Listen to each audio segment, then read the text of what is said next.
अविनाश ने हॉल में सब तरफ देखा कि किसी ने उसे देख तो नहीं लिया है। उसका नसीब अच्छा था कि सब अपने अपने कमरे में सोने चले गए थे। मम्मी पापा अगर मुझे इस हालत में देखते तो कितना हंस पड़ते। अविनाश ने मन ही मन में कहा, ये भूतनी मुझे मारे बगैर तो सोने से रही। उससे अच्छा है कि मैं उसे मौका ही ना दूं। यहीं बैठ जाता हूँ, एक दो घंटा देख लेता हूँ। तब तक वो आराम से सो जाएगी और फिर मैं भी चैन की सांस ले पाऊंगा। अविनाश के मन में एक नहीं कई विचार आ रहे थे। क्या सच्ची में उस गांव के पानी में कोई जादू होगा, या सच में बीवियां पीटती होंगी अपने पति को। कुछ भी बोलती है, बीवी मेरी है जरा सी बावरी, लेकिन मुझ पर थोड़ी हाथ उठाएगी। लेकिन अभी कैसे बहकी बहकी बातें कर रही थी। अचानक कोई मराठी लड़की की आत्मा आ गई हो मानो। मारने को ही तो दौड़ी थी वो और झपटने ही वाली थी, लेकिन वो तो मैं सही मौका देखकर खिसक लिया वहां से। कैसे कैसे लोगों से पाला पड़ा है मेरा भगवान। मेरे लिए ये यूनिक पीस ही भेजना था क्या, कोई और नहीं भेज सकते थे। अब कैसे संभालूं मैं इस पागल लड़की को अकेले यूएस में। वहां तो मेरा परिवार भी ना होगा मुझे इससे बचाने के लिए। और अगर गलती से, नहीं नहीं जानबूझकर, मेरी सासू माँ ने फिर वो गांव का पानी मटके में भरकर भेज दिया इस श्रुति के साथ, तो मेरा क्या होगा। ये बात सुनकर ही मानो रूह कांप गई उसकी। एक तो मुझे बिना बताए सारी फॉर्मेलिटी पूरी कर दी, मेरी ही कंपनी में मेल डालकर आज के आज काम निपटा भी दिया। मुझे बताया भी नहीं और मेरी रत्ती भर भी मदद लेने की जरूरत नहीं पड़ी इसको। अगर ऐसे ही स्मार्ट वर्क करती रही तो वहां विदेश में तो मुझे कौड़ी का भी भाव नहीं देगी। इसे मेरी मदद की क्या, सहारे की भी जरूरत नहीं पड़ेगी। वहां अकेले ही मुझे छोड़ मेरा क्रेडिट कार्ड लेकर भाग जाया करेगी ये लड़की आए दिन। जब ऐसा काम फुर्ती से कर सकती है तो वहां तो अपने आप को मैनेज तो आसानी से कर लेगी। बड़ी ही गहरी विचार में वो डूबा था कि उसे ये महसूस ना हुआ कि सोफे पर उसके बाजू में श्रुति कब से आकर बैठी है। अविनाश मानो अपने आप से ही बतिया रहा था। आज दिन भर मेरी डांट सुनी लेकिन कुछ ना बोली। आखिर चाहती क्या थी ये मेरी बीवी। और देखा जाए तो दोपहर को भी मिटा सकती थी, लेकिन नहीं, चोरनी रात का इंतजार में और ताक में थी। मैं बोल भी देता सॉरी अपनी गलती के लिए, लेकिन उसे क्या जरूरत थी गांव की नदी और मटके में भरा पानी की स्टोरी सुनाने की। उसे क्या लगा कि मैं डर जाऊंगा और चुपचाप मार खा लूंगा। अविनाश ने अपने आप से सवाल किया, तो क्या करना पसंद करेंगे आप, डरना या मार खाना। श्रुति ने बाजू में बैठे हुए नजरें टीवी की ओर गड़ाए बिना देरी किए पूछ ही लिया। अविनाश 2 फुट उड़ गया अपनी सोफा से। तुम कब आई यहाँ, और ये क्या हुलिया बना रखा है तुमने। अविनाश ने देखा कि बेडरूम की श्रुति और अभी की श्रुति में जमीन आसमान का फर्क था। श्रुति की काली काली आंखें अचानक से हरी हरी हो गई थी। पिंक कलर की उसकी नाइटी ने अचानक सफेद कलर में रंग बदल लिया था। एक भूखी तड़पती आत्मा की तरह लग रही थी वो, और बहुत डरावनी भी। ये क्या है श्रुति, तुम ऐसी क्यों लग रही हो। मुझे बहुत डर लग रहा है। कह दो कि ये कोई मजाक या प्रैंक है तुम्हारी ओर से। अविनाश बहुत ही डर गया था। मजाक क्या होता है जी पतिदेव, और आपने तो ऑप्शन बताया ही नहीं कि आप माफी मांगेंगे कि मार खाएंगे। मार खाने के लिए आपके पास 4 ऑप्शन है। मार बेलन से खाएंगे, मार हाथ से खाएंगे, मार बातों से खाएंगे, मार डंडे से खाएंगे। क्या केबीसी लगा रखा है कि मार खाने के लिए तुम ऑप्शन बता रही हो। एक तो ये ऐसा मजाक मुझे बिल्कुल पसंद नहीं है। अगर तुमने ये नहीं रोका तो मैं सारे घर के लोगों को यहीं इकट्ठा कर दूंगा। कैसे इकट्ठा करेंगे घर वालों को आप, चिल्लाकर बुलाएंगे, फोन कर कर बुलाएंगे, खुद कमरे में जाकर बुलाएंगे, या फिर। श्रुति कुछ बोले इससे पहले अविनाश ने पास में पड़ा पिल्लो उसे दे मारा और मम्मी चिल्लाते हुए सोफे के पीछे छुप गया। अविनाश का ऐसे माँ को आवाज देना और चिल्लाकर बुलाना इतना तेज था कि रसोई से नौकर भाग हॉल में आ गए। उसका चिल्लाना सुन अपने अपने कमरे में से सब घर वाले दौड़कर बाहर आकर जमा हो गए। आते ही पापा ने उसे फटकार लगाई, कौन मर गया इतनी रात को जो तुझे मम्मी की याद आई। दीपू आई तो आई, तू है कहाँ ये तो पता चले। दीपू ने उठकर सोफे की ओर देखा तो श्रुति गायब थी। श्रुति कहाँ गई मम्मी, अविनाश ने पूछा। मायके गई है तुझे छोड़कर। ऐसी पागलों जैसी हरकतें करेगा तो जरूर उस बच्ची पर ये नौमत आएगी। श्रुति के अंदर आत्मा आ गई है मम्मी। उसने सफेद कपड़े पहने हैं और उसकी आंखें भी कैसी कैसी हो गई हैं। अविनाश ने कहा, तूने आज पी ली है क्या दीपू, तेरे पीछे खड़ी है लड़की और वो भी पिंक कलर के गाउन में। तूने क्या कोई बुरा सपना देख लिया रे, माँ ने गुस्से से कहा। सचमुच श्रुति कपड़े बदल और लेंस निकाल उसके पीछे ही खड़ी थी। क्या हो गया है आपको जी, श्रुति ने बड़ी मासूमियत से कहा। तुम ऐसे इतनी जल्दी कपड़े बदल कर कैसे आ गई? मैजिक जी। श्रुति ने अविनाश को आंख मारी। सॉरी नहीं बोल रहे थे तो मैंने भी आपको तंग करने के लिए छोटा सा प्रैंक किया। श्रुति ने अविनाश के कान में बुदबुदाया।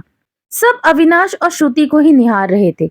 श्रुति की बच्ची, ऐसा अपने पति के साथ कोई करता है भला? मुझे हार्ट फेल होने की नौबत आ गई थी। तूने भी सारा दिन जो इसे तंग किया उसका क्या भला? कर लिया छोटा सा मजाक तो क्या, कोई बात नहीं है।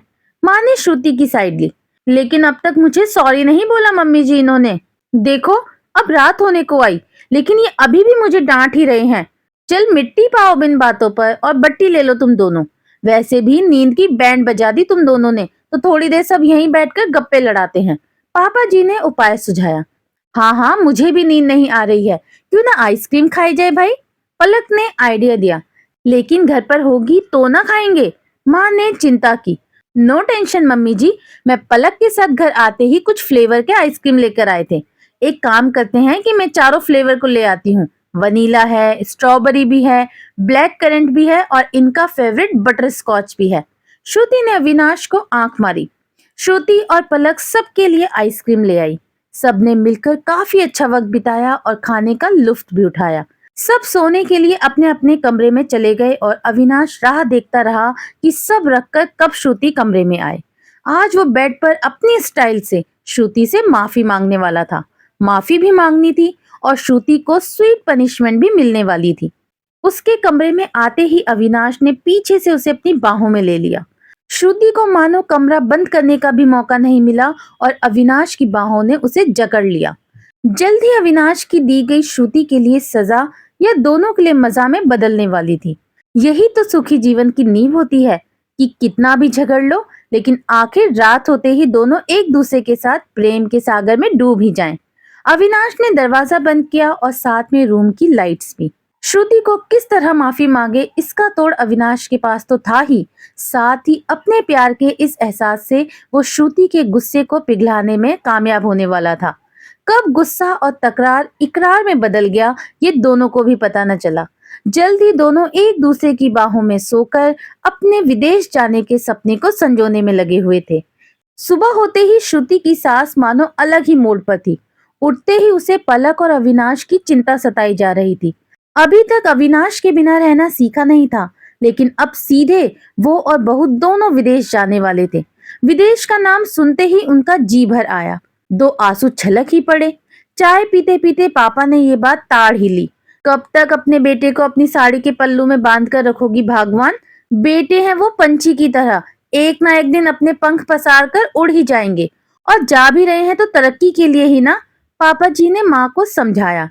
हाँ हाँ, अब आप भी बड़ी बड़ी नसीहतें देते रहिए जी, लेकिन माँ का दिल तो एक माँ ही जाने।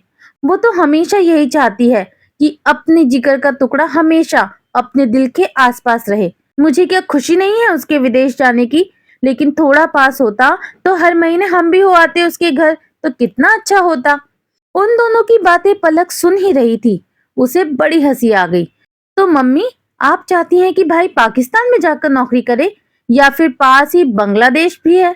ये दोनों पसंद नहीं तो ऊपर नेपाल चला जाए या नीचे श्रीलंका भेज दो भाई और भाभी को। इससे पास के देश आपको ढूंढ कर भी नहीं मिलेंगे मम्मी। हाय हाय, जाए मेरे दुश्मन पाकिस्तान, मेरा जिगर का टुकड़ा क्यों जाए भला? और नेपाल पाकिस्तान क्यों भेजना मेरे बेटे को? वो तो अमेरिका में ही जाकर अपने देश के झंडे गाड़ेगा, देखना तू पलक। तो ये भी सुन लो कि कुछ पाने के लिए कुछ खोना भी पड़ता है। अगर इतने दूर यूएस जा रहा है तो ऐसे हर शनिवार इतवार को चाय पीने के लिए छुट्टी मारकर नहीं आ सकता। धन पैसा इज्जत कमाने जा रहा है तेरा लाडला। ऐसे पैसे की बरसात होगी कि राज करेगी तो राज। पापा जी ने हंसते हुए कहा। कौन कहता है कि मैं पैसों की लालची हूँ जी? मुझे नहीं चाहिए धनवन जिंदगी भर। कितना भी धन धन कर लो पर मरने के बाद शोक पत्रिका में निधन ही लिखा जाएगा। कड़वा है पर सच यही है। अगर अपने आखिरी समय में अपना पूत ही मुंह में पानी डालने को ना हो तो क्या जीना ऐसी जिंदगी का? आज बड़ी मरने मारने की बातें याद आ रही है तुम्हारे को? हमें तंग किए बिना तुम कहीं नहीं जा सकती हो, पापा जी ने नाश्ता करते हुए कहा। कौन किधर जाने की बात कर रहा है पापा? अविनाश भी उनमें शामिल हो गया। पीछे पीछे श्रुति भी चाय लेने किचन की ओर चल दी। हम तुम दोनों की बातें कर रहे हैं बेटा, कब निकलना है तुम दोनों को? पापा ने बात छेड़ी। अच्छी बात कही पापा आपने। आज सारी फॉर्मेलिटी पूरी हुई तो 1-2 हफ्ते में हमारी टिकट्स और वीजा मिल जाएगा। फिर ये दोनों आते ही हम निकल लेंगे। अविनाश ने सीधी बात की। बस 1-2 हफ्ता? अभी तो तुम्हारे लिए पैकिंग भी नहीं हुई दीपू। कितना कुछ सामान देना है तुम दोनों के साथ। कैसे वहां मैनेज कर लोगे तुम दोनों? पराया देश और पराई जगह कैसे निभाई होगी तुम दोनों की? मम्मी ने चिंता की स्वर में कहा। सच्ची कहा मम्मी जी आपने। कल रात से मुझे भी काफी स्ट्रेस आया है। यहाँ कुछ घर पर ना हो तो पड़ोसी काम आ जाते थे।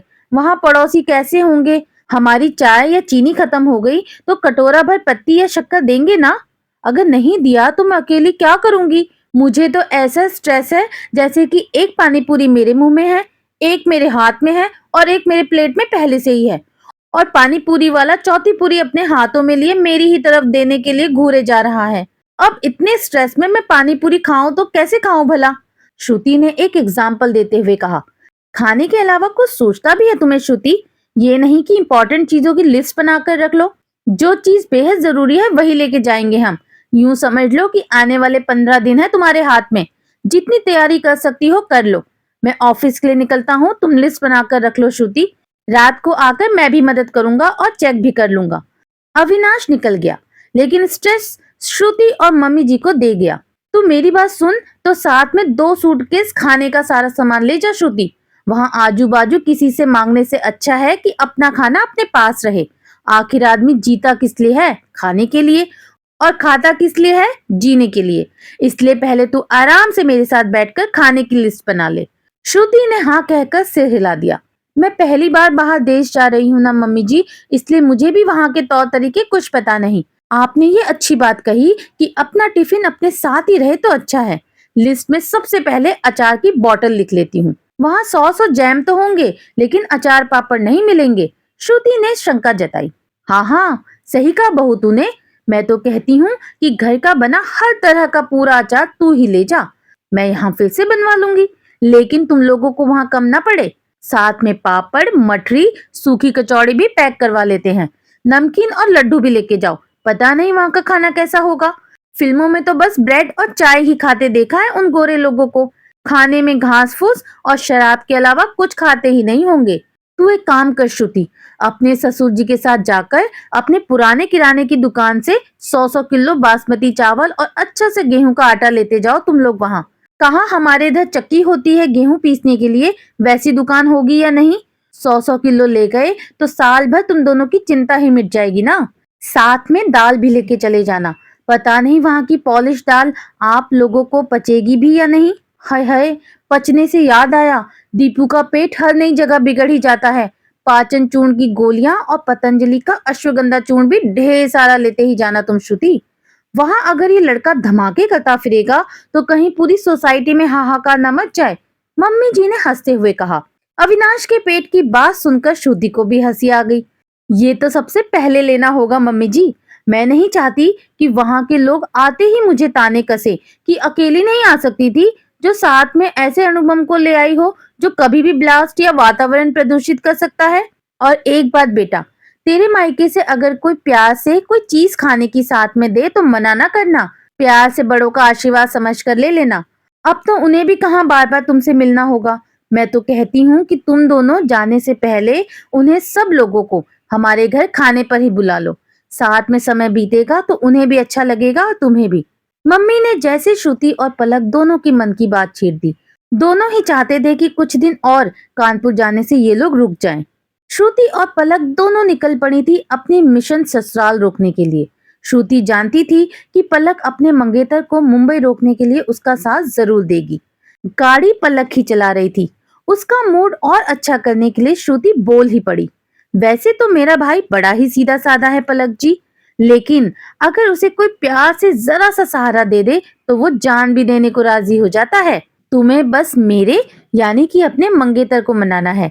बाकी घर वालों का क्या करना है ये मैं संभाल लूंगी। जैसे अब तक रुके हैं वैसे ही हफ्ता 2 हफ्ता भी रुक ही जाएंगे। आखिर उनकी बेटी भी तो पहली बार विदेश जा रही है ना। उन्हें भी तो लाड प्यार करना होगा ना अपनी बेटी का। फिर उनकी नई नवेली बहू भी तो ब्याह कर आने वाली है ना। थोड़े प्यार की बरसात तुम पर भी कर दे तो अच्छा होगा ना। नहीं तो हम नहीं, लेकिन बाकी दुनिया जो कि अब पुरानी हो चुकी है, बस यही समझती है कि ससुराल यानी कि जेल, जहाँ सासू माँ और ससुर जी जेलर होते हैं, कैद कर कर रखते हैं हमें, और हम शादीशुदा कैदी उनकी यातनाएं बस झेलते रहते हैं। लेकिन आज का जमाना है क्या ऐसा? तुम ही बताओ भला, है क्या ऐसा? कितना मॉडर्न और आधुनिक तकनीक का जमाना आ चुका है। शादी के बाद घर में बिठा कर न रखते हुए जल्द से जल्द हनीमून पर रवाना कर दिया जाता है। इन्हें लगता है कि जैसे हनीमून जाकर एक दूसरे के साथ हम जंग खेलने के लिए आतुर होते हैं। वैसे सेक्स करना भी एक तरह की जंग से कम नहीं होता है ना? कब प्यार तकरार में बदल जाए इसका तो अंदाजा ही कहाँ होता है। तुम तुम्हारे भाई को ही देख लो पलक। हम तो महाबलेश्वर में बस नोचने पे आ गए थे एक दूसरे को लेकर, लेकिन फिर न जाने ऐसी कौन सी बिजली दौड़ पड़ी तन बदन में कि सारा माहौल ही बदल गया।